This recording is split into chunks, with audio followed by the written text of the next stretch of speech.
kembali lagi di penulisan karya ilmiah ya. Video kali ini eh, terkait penyusunan bab 5 yaitu kesimpulan dan saran ya. Bab terakhir dari penulisan karya ilmiah ya. Nah, kita bahas hari ini untuk video kali ini yaitu pertama kesimpulan penelitian ya, membahas tentang cara mengambil kesimpulan dalam penelitian. Yang kedua, membahas saran penelitian, yaitu membahas tentang cara menyusun saran penelitian. Yang ketiga, ini penting ya, abstrak penelitian yang kita buat harus ada ya dalam karya ilmiah, abstrak penelitian, yaitu menyusun abstrak sesuai panduan. Yang keempat, jurnal penelitian, menyusun jurnal penelitian. Ini penting untuk kedepannya ya, boleh dibuat dan boleh tergantung dari setiap universitas ya.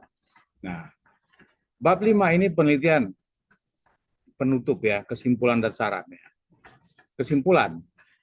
Inti dari kesimpulan penelitian adalah jawaban atas rumusan masalah penelitian yang telah diajukan dalam bab 1. Jadi rumusan masalah itu terjawab dan disimpulkan ya dari hasil-hasil pengolahan data, dari pembahasan. Nah, ini dituliskan ya jawabannya itu dari bab 1 dituliskan di kesimpulan penelitian. Jadi saat membuat kesimpulan, lihat kembali apa yang menjadi pertanyaan penelitian pada bab 1. Jadi jangan sampai tidak sinkron. Kalau ada 5 masalah, rumusan masalah ya, harus di kesimpulannya ada 5. Kalau 2 ya 2. Kalau 3 harus 3 ya, seperti itu. Jangan juga 3 ada kesimpulannya jadi 4 atau 5. Salah juga. Harus sama ya, sinkron. Nah, itulah penelitian, menjawab pertanyaan dari penelitian atau masalah penelitian. Itulah kesimpulannya ya. Contoh, apakah ada pengaruh antara terpanik iklan terhadap keputusan pembelian? Nah, kesimpulannya menjawab pertanyaan tersebut di atas ya. Jawab, apakah ada pengaruhnya ya. Nah, langkah-langkah menyusun kesimpulan penelitian. Temuan praktis atau sosial. Temuan berupa strategi unik, spesial yang didapat dari penelitian ya. Terus menjawab pertanyaan penelitian, seluruh komponen dalam pertanyaan penelitian wajib dijawab dalam kesimpulan ini. Tadi sudah kita sampaikan ya. Temuan berupa konsep-konsep terbaru yang berasal dari istilah yang disampaikan narasumber atau konsep yang dikembangkan oleh peneliti atau disintesis istilahnya ya. Oke, kita masuk ke apa saja yang ada di dalam kesimpulan penelitian kuantitatif. Jawaban dari rumusan masalah, tadi sudah kita sampaikan, seluruh hasil uji statistik dalam penelitian, misal uji korelasi, uji komparasi, uji regresi linear, dan sebagainya, itu disebutkan sedikit ya. Berdasarkan uji bla bla bla, telah penelitian ini telah menemukan jawaban dari rumusan masalah, yaitu ini ya. Nah, pengujian teori tadi juga udah disampaikan sedikit ya. Nah, hipotesisnya berarti menerima atau menolak ya, itu dijelaskan. Temuan menarik dari penelitian itu apa? Ini yang penting ya, harus dijelaskan. Temuan yang menariknya apa ya? Dibuat dalam kesimpulan, singkat saja ya, tetapi setelah menjawab semua penelitian berdasarkan kajian-kajian yang kita lakukan ya. Ingat, bukan berdasarkan hal dapat dari mana ya, tapi berdasarkan kajian. Nah, itulah yang perlu dituliskan ya. Contoh kesimpulan, berdasarkan hasil penelitian dan juga analisis data yang sudah dilakukan dari seluruh jumlah sampel untuk melihat hubungan variabel X terhadap hubungan variabel Y, maka adanya iklan digital GoMart memiliki pengaruh terhadap minat belanja target konsumen GoMart, yaitu mahasiswa di Tangerang Selatan. Nah, itu dijelaskan. Berdasarkan perhitungan koefisien korelasi yang tersebut tergolong lemah, sehingga dapat disimpulkan bahwa pengaruh yang sangat kecil tersebut menjawab permasalahan di awal, yaitu adanya kebutuhan perusahaan untuk mengkaji kembali keberhasilan komunikasi perusahaan terhadap konsumennya. Nah, ini boleh ditambahkan, ini pendapat dari Moretti dan Michael dan Wells tahun 2012 ya. Hasil penelitian ini dapat dilihat adanya hasil yang tidak maksimal dari penggunaan iklan digital GoMart dalam mempengaruhi minat belanja target konsumennya, seperti yang dikatakan pada penelitian Brock 2019 disarankan bahwa bla bla bla bla bla bla. Nah, ini ya menjawabnya. Itulah kesimpulan ya. Jadi jawab kesimpulan itu berdasarkan penelitian kita ya, tuliskan di sana ya. Saran, sementara untuk saran ada saran akademis, saran praktis, bisa saran sosial atau bisa juga cukup dua ya, saran akademis dan praktis.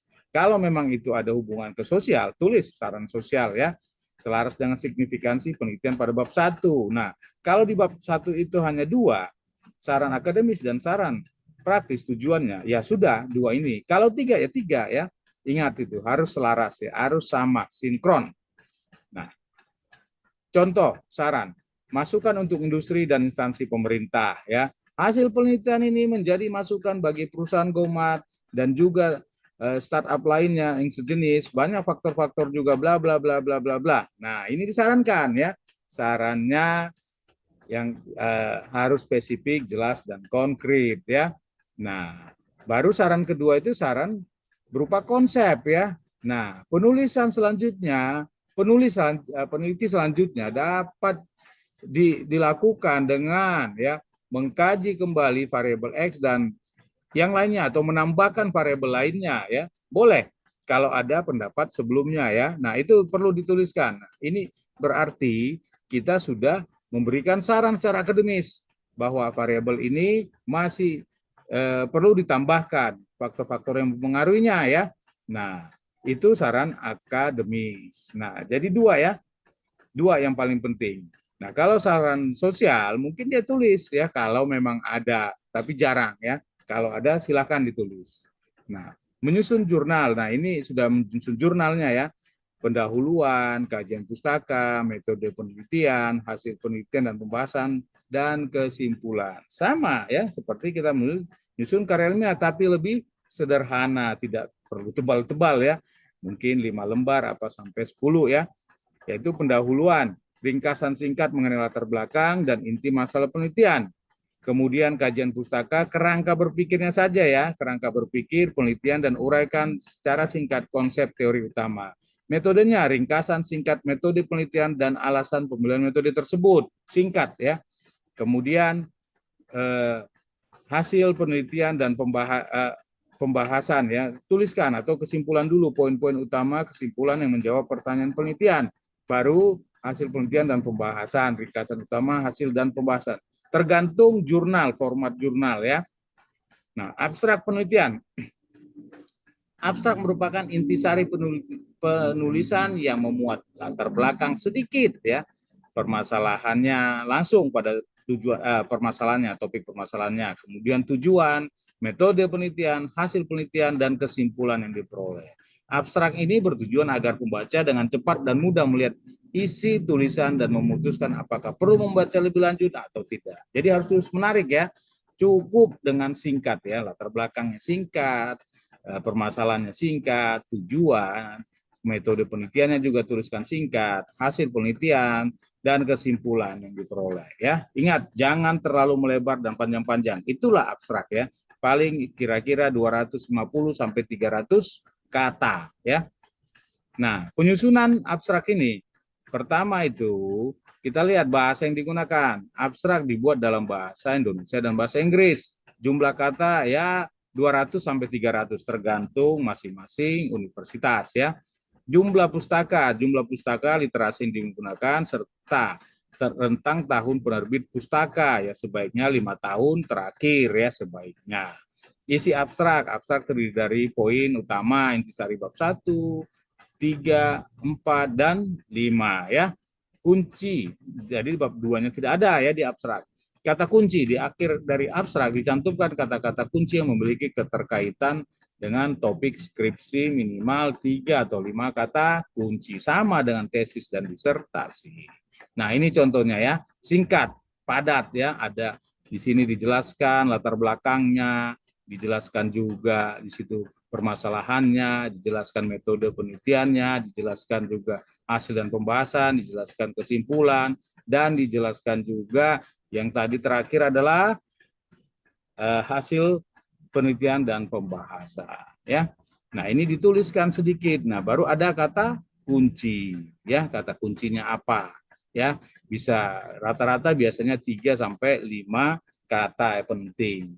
Ya begitulah dia di abstraknya. Yang penting hasil penelitian dimasukkan dalam abstrak adalah jawaban hasil penelitian dan saran penting apa yang bisa diberikan secara akademis ataupun dan ya secara praktis ya. Oke, demikian mungkin yang bisa kami sampaikan untuk bab hasil bab kesimpulan dan saran ini, bab 5, bab terakhir, dan nanti akan ada video kami yang meringkas tips bagaimana menulis secara cepat dan tepat. Terima kasih teman-teman semuanya, silahkan ya, ini kan ada dari bab 1 sampai bab 5. Nah, silahkan subscribe supaya bisa menonton seluruh videonya ya, lengkap, dan share untuk teman-teman yang lain yang membutuhkan. Terima kasih, sampai ketemu lagi di video berikutnya. Jangan lupa like,